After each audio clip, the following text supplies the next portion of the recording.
Indo British advanced pain clinic నొప్పి మాయం surgery దూరం ఫర్ అపాయింట్మెంట్స్ 9155515563. నమస్తే, వెల్కమ్ టు ఐ డ్రీమ్. నేను మీ ఝాన్సీ. వెయిట్ మేనేజ్మెంట్ బాబో ఇది పెద్ద సబ్జెక్ట్ అంటారా? ఈరోజు తెలుసుకుందాం. న్యూ ఇయర్ రిజల్యూషన్స్లో 100 మందిని అడిగితే 80 మంది ఈ సంవత్సరం నేను వెయిట్ తగ్గాలి, ఈ సంవత్సరం నేను సన్నగా అవ్వాలి అంటూ ఉంటారు.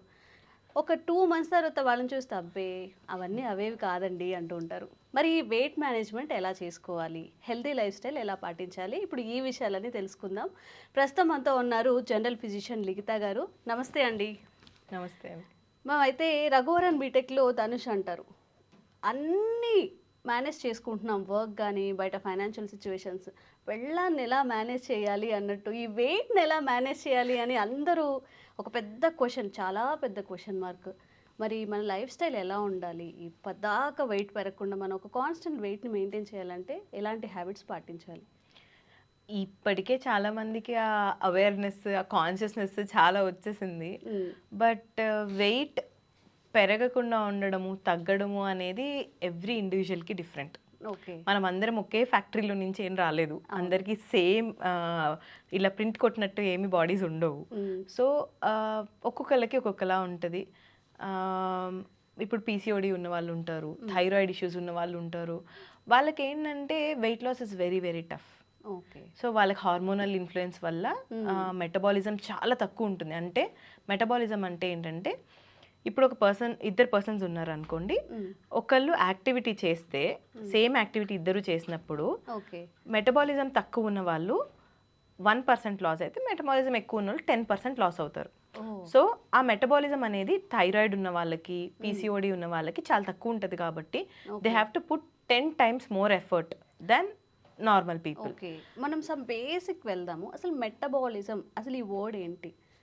మెటబాలిజం అంటే ఏంటి అసలు? మెటబాలిజం అంటే ఇప్పుడు మనం బేసిక్ ఎనర్జీ ఎక్స్పెండిచర్. ఓకే, అంటే మనము బర్న్ చేసే క్యాలరీస్ అనుకోండి నార్మల్ లాంగ్వేజ్లో. ఇప్పుడు నేను ఒక యాక్టివిటీ, ఒక రన్నింగ్ చేశాను, నేను ఒక 100 calories బర్న్ చేశాను. ఓకే, థైరాయిడ్ ఉన్న వాళ్ళు 10 calories బర్న్ చేస్తారు. So they have to make more effort. And diet, మనము ఎంతసేపు ఉన్న వెయిట్ లాస్ అంటే ఎక్సర్సైజ్, జిమ్ మెంబర్షిప్లు ఇలానే తీసుకుంటాం. కానీ దాంతో పాటు స్విగ్గీ మెంబర్షిప్ కూడా తీసుకుంటాం. అవును. సో అది డెఫినెట్గా డిఫరెన్స్ ఎలా వస్తుంది? రాదు. సో ఫస్ట్ థింగ్ ఏంటంటే డైట్ని చాలా కట్ డౌన్ చేసుకోవాలి. Okay, so diet cut down అంటే కొంచెం జిప్ వేయాలంటారా నోటికి? జిప్ వేయక్కర్లేదు, అన్హెల్దీ ఫుడ్కి జిప్ వేయాలి. ఓకే, చూసింగ్ ఏది తినాలి, choose the right food. Okay, and dinners కానీ ఇప్పుడు మనకి నార్మల్గా ఈ మధ్య చాలా మందికి ఇంటర్మీడియట్ ఫాస్టింగ్ అనేది బాగా తెలిసిన వర్డ్. దానికి లోపల ఇంటర్నల్గా వాళ్ళకి ఎంత తెలుసో నాకు తెలీదు, బట్ ఇంటర్మీడియట్ ఫాస్టింగ్ అనేది తెలిసిన వర్డ్. ఫాస్టింగ్ అంటే ఏంటంటే యువర్ లాస్ట్ మీల్ నుంచి next day morning first meal వరకు ఎంత టైం గ్యాప్, అది కూడా ఫాస్టింగ్. డే అంతా ఏం మనం తినకుండా ఉండక్కర్లేదు. This is also intermediate fasting. So example, ఇప్పుడు మీరు లాస్ట్ మీల్, సాఫ్ట్వేర్ వాళ్ళతో ఎందుకు ప్రాబ్లం అవుతుంది అంటే, ఇప్పుడు మన లాస్ట్ మీల్ వాళ్ళది ఒక 10:30, 11 అవుతుంది అనుకోండి. ఫస్ట్ మీల్ ఫాస్ట్ లెగవగానే 8 o'clock కల్లా వెళ్ళిపోవాలి. సో 7:30 కల్లా బ్రేక్ఫాస్ట్ చేస్తారు. 10:30 to 7:30 ఎంత గ్యాప్ ఉంది? ఓ 9 hours. దాన్ని మనం కట్ డౌన్ చేసుకోవాలి, అంటే ఆ గ్యాప్ని పెంచుకోవాలి. సో ఎర్లీ డిన్నర్స్, మనం పూర్వంలో ఎలా తినేవాళ్ళం? ఓన్లీ సన్ని బేస్ చేసుకొని తినేవాళ్ళం కదా. సో సూర్యుడు వస్తే బ్రేక్ఫాస్ట్ టైం, మూస్తే ఇంకా డిన్నర్ టైం అన్నట్టు ఉండేది. ఇప్పుడు అలా కాదు. మనకి ఆర్టిఫిషియల్ లైట్స్ వచ్చిన తర్వాత ఆ లైటింగ్ వల్ల మనకి నిద్ర, ఫుడ్ అన్ని డిఫరెన్సెస్ వచ్చేసాయి. నాకు ఒక చిన్న విషయం గుర్తొచ్చింది. నార్మల్గా మా నాన్నమ్మ, అమ్మమ్మ వాళ్ళు ఉన్నప్పుడు 6 o'clock కానీ 6:30కి, 5:30 to 6:30 తింటుంటే పొద్దుపోయింది, ఈ టైంలో తినద్దు అని అంటారు. మనం దాన్ని ఎలా మార్చామంటే 6:30 తర్వాతే తింటాం. ఈ టైంలో తినకూడదు కదా, వాళ్ళు చెప్పింది సన్ ఉన్నప్పుడు తినాలి అని. అది అర్థం చేసుకోకుండా ఒక ఈ పర్టికులర్ టైంలో తినకూడదు కాబట్టి 7కి 8కి తినేస్తాం. ఆ 7, 8 కాస్తే ఇప్పుడు 11, 12 కూడా అవుతుంది. సో దానివల్ల చాలా ఆల్టరేషన్స్ వస్తాయి. ఇప్పుడు మనకేంటి, పడుకునే 2 hours ముందు తినమని చెప్తాం. ఎందుకు అంటే మన డైజెస్టివ్ సిస్టమ్ ఏదైనా తిన్న తర్వాత ఒక 2 hours వరకు యాక్టివ్గానే ఉంటుంది. ఓకే, సో 2 hours వరకు ఇప్పుడు మనకి యాక్టివ్గా ఉన్న డైజెస్టివ్ సిస్టమ్ తిన్న వెంటనే ఒక 10:30కి తిన్నానండి, 11 o'clock కల్లా పడుకుంటాను నేను అని అంటే, ఆ డైజెస్టివ్ సిస్టమ్ ఇంకా యాక్టివ్ ఉన్నప్పుడు మనకు బాడీకి రెస్ట్ ఎక్కడ దొరుకుతుంది? సో ఆ స్లీప్ వల్ల వచ్చే బెనిఫిట్స్ కూడా రావు. ఓ ఓకే. సో అలాంటి వాటి వల్ల మనకి food plays a very key role weight లాస్కి కూడా. మనం ప్రాపర్గా 6:30 కల్లా డిన్నర్ ఫినిష్ చేసి మార్నింగ్ 9 కల్లా బ్రేక్ఫాస్ట్ చేస్తే సర్టన్ గ్యాప్ ఒక 14 hours గ్యాప్ అలా వస్తే ఇంటర్మీడియట్ ఫాస్టింగ్ అంటాం. దానివల్ల వెయిట్ లాస్ చాలా హెల్ప్ అవుతుంది దానికి. ఓకే. మినిమం బేసిక్గా ఎన్ని అవర్స్ మనం ఇంటర్మీడియట్ ఫాస్టింగ్ స్టార్ట్ చేయొచ్చు? నేను ఇప్పుడు మీరు 12కి డిన్నర్ చేస్తాను అంటారు, నేను వెళ్ళి 7కి చేయమంటాను. 5 గంటలు మీరు తినకుండా ఉండగలరా? నాట్ పాసిబుల్ కదా. 12కి తిన్నప్పుడు 12 to 12 ఒక 12 hours కానీ 10 hours కానీ అలా గ్యాప్ తీసుకోవచ్చు. పొద్దున్న లేచిన తర్వాత ఆకలేస్తే కంట్రోల్ చేసుకోవాలి ఇంకా ఏదో ఒకటి. సో ఇట్స్ నాట్ ఇలా మ్యాజిక్ ఏం జరగదు దాంట్లో. You have to increase your time slowly. Okay. So నేను ఇప్పుడు ఏమంటానంటే, నేను నైట్ నాకు 1 అయిపోద్దండి, వర్క్ ఉంది పడుకునేటప్పటికి. సో నేను అంత లేట్గా ముందే తినేస్తే అంతసేపటికి నాకు ఆకలేస్తుంది అని అంటారు కదా. సో ఒకవేళ మీరు 12కి తినేవాళ్ళు అనుకోండి, నైట్ డ్యూటీస్ చేసేవాళ్ళు కానీ ఎవరైనా, eat it at 11 o'clock. Just shift 1 hour prior. Okay. So అలా 1 hour ఇట్ విల్ అంటే మీకు అది పెద్ద డిఫరెన్స్ అనిపించదు. 1 hour ముందు తిని తర్వాత యూ కెన్ మేనేజ్. అలా మెల్లగా you can shift. In hours gap అనేది ఇమీడియట్గా ఎవరికి జరగదు. సో 1 hour ప్రయర్ చేసుకుంటూ you can prolong the time. Maximum అంటే వాళ్ళు చేయగలిగినంత.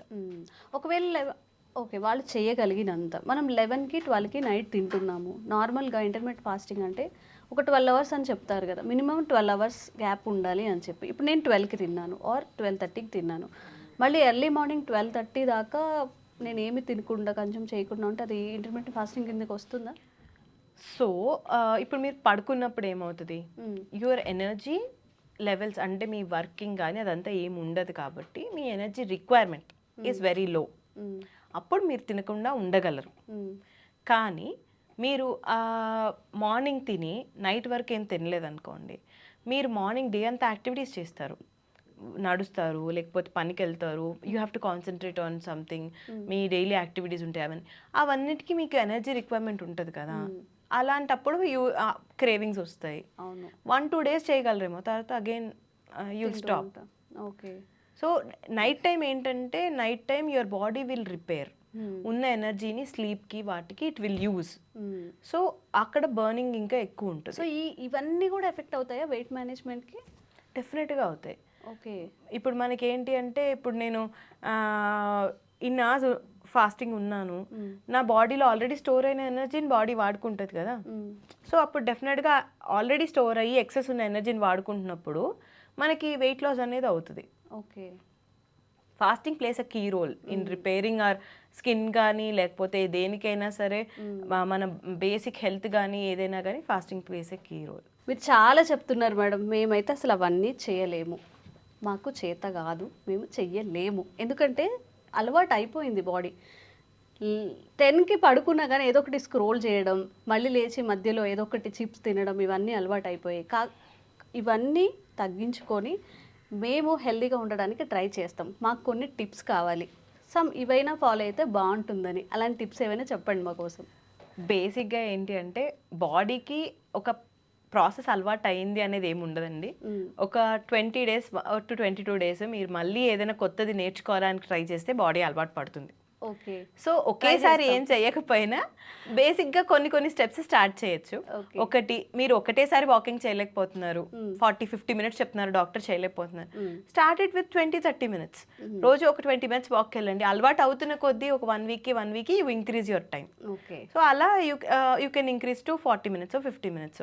రోజు జిమ్కి వెళ్ళలేకపోతున్నాను, జిమ్ ఒక్కటే యాక్టివిటీ కాదు, ఇంట్లో కూడా యూ కెన్ డూ యోగా లేకపోతే ప్రాణాయామం ఇలాంటివి చేసుకోవచ్చు. That is also good activity. ఇంట్లో ఉండే చేయొచ్చు, ఈ జిమ్ దాకా వెళ్ళక్కర్లేదు. ఇంకోటి, డైట్ నేను మేనేజ్ చేయలేకపోతున్నాను అంటే మీకు స్విగ్గీలో వాడే హెల్దీ ఆప్షన్స్ కూడా ఇస్తాడు. అలాంటివి కూడా పెట్టుకోవచ్చు. సాలడ్స్ కానీ ఫ్రూట్స్ కానీ ఇప్పుడు మనకి నేను వస్తున్నంతసేపు నాకు రేడియోలో ఫ్రూటోహాలిక్ అంటున్నాను. పాపం అన్న యాడ్స్ చేస్తున్నప్పుడన్నా కొంచెం హెల్దీ అని చెప్పినప్పుడు మనం ట్రై చేయొచ్చు. హెల్దీ ఫుడ్ ఆప్షన్స్ చూస్ చేసుకోండి. నేను ఆఫీస్కి వెళ్తాను, నేను కుక్ చేసుకోలేను, చూస్ సమ్ హెల్దీ ఆప్షన్స్. అంతేగాని పిజ్జాలు బర్గర్లు లేకపోతే బిర్యానీలు కంటే కూడా చూస్తాం హెల్దీ ఆప్షన్స్. ఎందుకో అండి బిర్యానీకి పెట్టినంత కాస్ట్ మేము ఫుడ్ ఐటమ్స్ హెల్తీగా పెట్టలేము ఇంత అనిపిస్తుంది. అదే బిర్యానీకి అయితే ఏం ఆలోచించాం. ఓకే ఓకే మానేయమనను, జస్ట్ అట్లీస్ట్ ఫ్రీక్వెన్సీ తగ్గించుకోండి, once or twice a month చేసుకోండి. Okay. So if you have intention to reduce you have to work hard. అవును. సో అదండి ఫైనల్గా మనం యద్భావం తద్భవతి మనం పాటించాలి, లైఫ్లో ముందుకెళ్ళాలి, హెల్తీగా ఉండాలంటే మనం ఇవన్నీ పాటిస్తాము. యాజ్ అ డాక్టర్ చెప్పారు అని కాకుండా కానీ డ్యూ ఇయర్ రిజల్యూషన్ అని కాకుండా కూడా హెల్తీగా ఉండడానికి ట్రై చేయండి. థ్యాంక్ యూ అండి.